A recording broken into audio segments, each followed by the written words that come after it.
The medical bay hummed with sterile efficiency as Mira Halen sat on the examination table, her left arm cradled against her ribs. The bruises blooming across her skin told a story she refused to speak aloud. 3 Cravathis stood around her, massive, fur-covered beings whose species had evolved from pack predators on a world with gravity twice that of Earth. "Human Myra," rumbled Elder Vosh, his translator struggling with the concern in his growl. "What happened during the trade negotiations on Station Kelver?" Myra's jaw tightened. Her brown eyes, usually bright with curiosity and warmth, had gone flat. "Nothing. I'm fine." The words came out barely above a whisper, but they hit the Cravathi like a physical blow. In their culture, such a statement delivered in that tone, with that body language, was a sacred phrase. It meant, "I have been wounded, but I will not burden my pack with vengeance duty." It was the ultimate act of self-sacrifice. Cub Threx, the youngest of the Cravathi delegation at barely 20 cycles, felt his fur bristle along his spine. He had spent 6 months working alongside Mira, learning human customs, sharing meals in the ship's galley. She had taught him Earth jokes, helped him understand human literature, and never once treated him as lesser despite his youth. She was Pack. And someone had hurt Pack. "Myra," Threx said softly, stepping closer. "Please, let us help." She shook her head, wiping at her eyes with her good hand. "It's handled.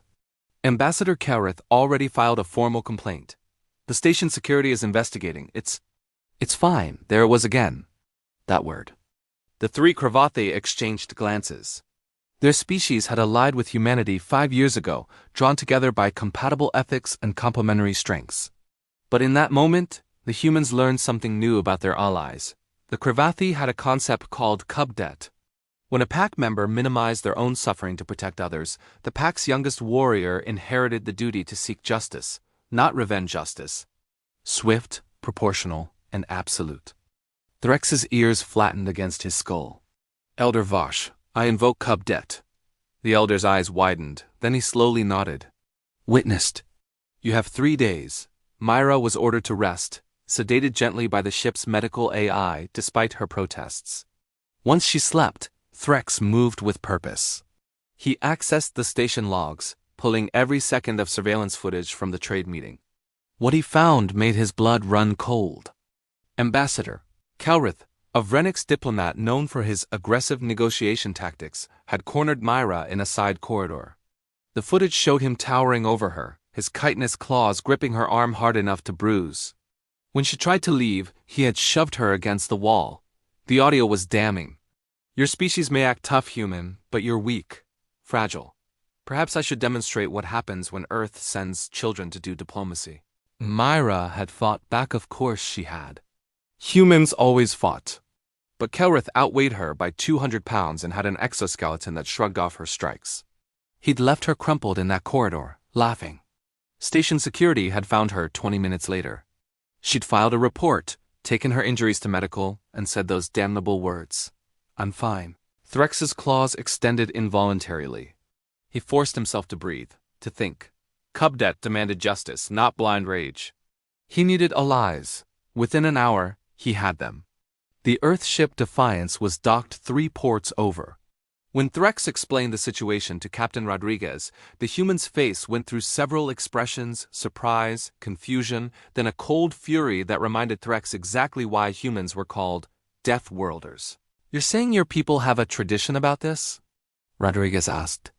"When Pack is hurt but will not seek justice for themselves, the youngest hunts for them. It is sacred duty." Rodriguez's smile was all teeth. "Kid, you just made humanity's entire Marine contingent very interested in Cravathi culture. Give me 10 minutes. Station Kelver's diplomatic quarter was designed for comfort and luxury." Ambassador Kelrith had retired to his suite, confident that his political connections would bury any complaint from a low-ranking human liaison. He did not expect his door to be breached by a Cravathi cub, backed by 6 human Marines in full combat gear. Threx stood in the doorway, his translator projecting his words with crystal clarity. "Ambassador Kelrith, you harmed Mira Halen. She said she was fine, which invokes cup debt. I am here for justice." Kelrith's mandibles clicked with amusement. "You have no authority here, cub. I have diplomatic immunity. Your human pet's word against mine." Captain Rodriguez stepped forward, datapad in hand. "Funny thing about station surveillance. It's very thorough. She turned the pad around, showing the footage. Also, funny thing about humans, we really don't like bullies. And when our allies invoke their sacred traditions, we back them. Every single time. The color drained from Kelrith's carapace. You wouldn't dare. Oh, we would, Rodriguez said cheerfully. See, Threx here doesn't want to kill you. Cravathi justice is more creative, but he'll accept human justice as substitute. You're being arrested for assault, attempted intimidation of a diplomatic officer, and filing false reports. Your immunity was revoked about, she checked her chronometer, 4 minutes ago when the Vrenix High Council saw this footage. Threx approached Kelrith, looking up at the much larger alien, Myra Halen's pack. She whispered, I'm fine, because she is stronger than you will ever understand. But she should never have had to. As station security arrived to take Kelrith into custody, Threx felt the weight of cup debt lift from his shoulders. Justice, not vengeance. Swift, proportional, absolute. When Myra woke 3 hours later, she found Threx sitting beside her bed in medical. What did you do? She asked grudgingly. What any cub does, he replied softly. Protected pack. Tears welled in her eyes, not from pain this time, but from something else entirely. I didn't want anyone to get hurt because of me. Threx gently placed his massive paw over her uninjured hand. That is why we protect you, not because you are weak, Myra Pack, but because you are strong enough to carry burdens alone and wise enough to let others share them. She squeezed his paw, managing a real smile for the first time in days. Thank you, Threx. Always, the young Cravathi rumbled. That is what pack means. Outside Medical Bay, Captain Rodriguez stood with Elder Vosh, watching through the window. Your cub did well, Rodriguez said. He learned from the best, Vosh replied, his gaze warm on the human captain. Humans taught us that strength is not just in the body, it is in standing together. In saying my pack is hurting and I will not allow it, Rodriguez nodded slowly.